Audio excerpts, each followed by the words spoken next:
Far from the Victorian terraces of Baker Street, the east coast city of Oakmont, Massachusetts is wet, windy and grim. In the sinking city, you play as Detective Charles Reed, who is working cases in the city. But this isn't your typical detective game, where points of interest, found via clues, are pointed out on the map automatically. Here, you have to link clues with your own deductions. We've played the first few hours of the game, and this is what we've managed to uncover.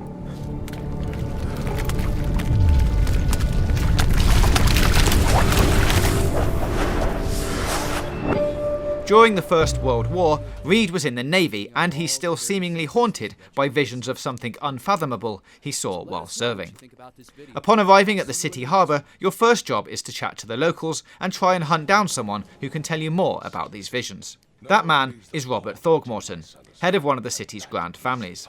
Luckily, he's also down at the harbour, but he's lost his son. Excuse me, are you Robert Throgmorton? I am, but not interested. Go away. So, if you want that information, you'll have to head off and search for the boy. No one leaves the port until my son is found, and that is final. While investigating the various cases Oakmont has to offer, you'll have to keep an eye on Reed's health, don't get bashed on the head too many times, and check he doesn't become too disturbed too quickly. Your sanity meter shows your current level of, well, sanity, and it's slow to recharge. Seeing things like this body with their face bashed in caused it to plummet, triggering visions of a man hanging lifeless and a humanoid creature stumbling towards us. Using your Batman-esque detective powers such as Mind's Eye, which allows you to glimpse the past, and Recognition, used to piece together those past events, also negatively affects your sanity. So you're also going to have to get your hands dirty. You can break locks with shovels by pressing R1, allowing you to access otherwise locked rooms, which can sometimes contain new evidence, but can also be hiding strange, multi-handed creatures, further affecting your sanity, until you whack them with your multi-purpose shovel. These strange things are called wild beasts, and they've begun to infest parts of the town since the flood. What are they eating? Blood, of course. Because of these creatures, and the flood, some areas of the city will be more dangerous than others, though they may hide secrets that you'll want to discover. Back in the relative safety of a tavern, another element of the game presents itself: dialogue options. While conversing with the locals, it's important to be careful with your words, as what you say will affect how helpful people are to the investigations, and what the consequences of those conversations might be. For example, this is Lewis. Lewis is an Innsmouther, a member of the migrant fish-like population from the ruins of the nearby city of Innsmouth.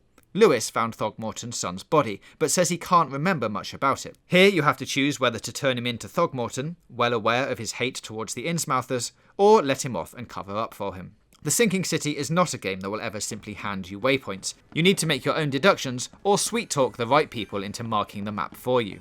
If you come across something like this wild beast-infested pier, you probably don't need to be a detective to realise something went wrong. But after further investigation reveals that one lone survivor escaped, albeit with a nasty axe wound to his shoulder, it's up to you to work out that when you have a wound that bad, you've got no choice but to get it treated immediately, so your next step should be a visit to the hospital. In a nod to the developer's previous game, Sherlock Holmes, you can also make use of Reed's Mind Palace, a menu where you can piece together matching pairs of clues you've collected during your investigations. Doing so in a cave we found identifies the people you meet here to be suffering from a madness that could spread to the rest of the population.